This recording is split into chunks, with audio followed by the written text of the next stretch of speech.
Most people believe behavior is straightforward. Someone talks more, they are confident. Someone withdraws, they are uninterested. Someone disagrees, they are difficult. Behavior often looks simple, but psychology says it rarely is. Psychology shows something very different. Human behavior is rarely the surface-level signal people assume it is. In reality, many behaviors are quiet adaptations to internal processes most people never notice. This creates a divide between those who judge behavior quickly and those who understand what it actually reflects. Behavior is not personality. It's a language. In social life, work, and relationships, behavior becomes a language. It communicates stress, cognition, self-regulation, and perception more than personality labels ever could. When people misread behavior, they misjudge competence, intention, and character. Understanding what behaviors actually mean is not about becoming more forgiving. It is about becoming more accurate. And accuracy is rare. Silence is often misunderstood. One behavior often misunderstood is silence. When someone speaks less than others, most people assume insecurity, lack of interest, or social weakness. Psychologically, silence is often a sign of high internal processing. These individuals evaluate information before responding. Socially, they are misread as passive. In reality, they are filtering noise. If you relate, you likely speak when you have something precise to add, not when you feel pressure to fill space. Not every delayed response is avoidance. Another behavior is delayed responses. When someone does not react immediately, it is often labeled as emotional distance or avoidance. Psychologically, delayed responses indicate regulation. These individuals separate emotion from reaction. Others misinterpret this as coldness. In reality, it is cognitive control. If this feels familiar, you probably pause to avoid saying something inaccurate or emotionally distorted. Over-explaining is not always insecurity. Over-explaining is another behavior people judge harshly. It is often seen as insecurity or a need for validation. Psychologically, it reflects anticipatory thinking. These individuals predict misunderstanding and try to prevent it. Socially, they are told they are doing too much.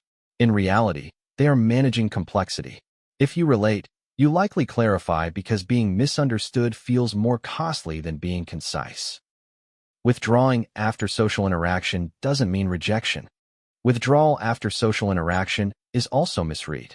Many assume it signals rejection or antisocial tendencies. Psychologically, withdrawal often reflects cognitive depletion.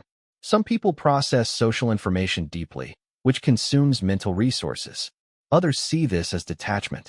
In reality, it is recovery. If you relate, you may enjoy people but still need space afterward to recalibrate. Questioning everything isn't negativity. Another common behavior is questioning everything. This is often labeled negativity or skepticism.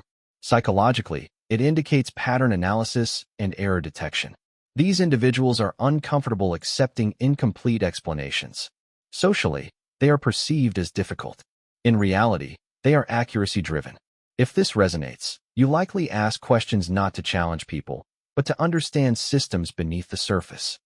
Calm expression doesn't mean low emotion. People who appear emotionally neutral are also frequently misunderstood. Many assume they lack empathy. Psychology shows the opposite is often true. Emotional neutrality can signal emotional regulation rather than absence of feeling. Others misinterpret calm as indifference. In reality, these individuals feel deeply but manage expression intentionally. If you relate, you probably experience emotions internally without broadcasting them. Inconsistent social energy isn't mixed signals.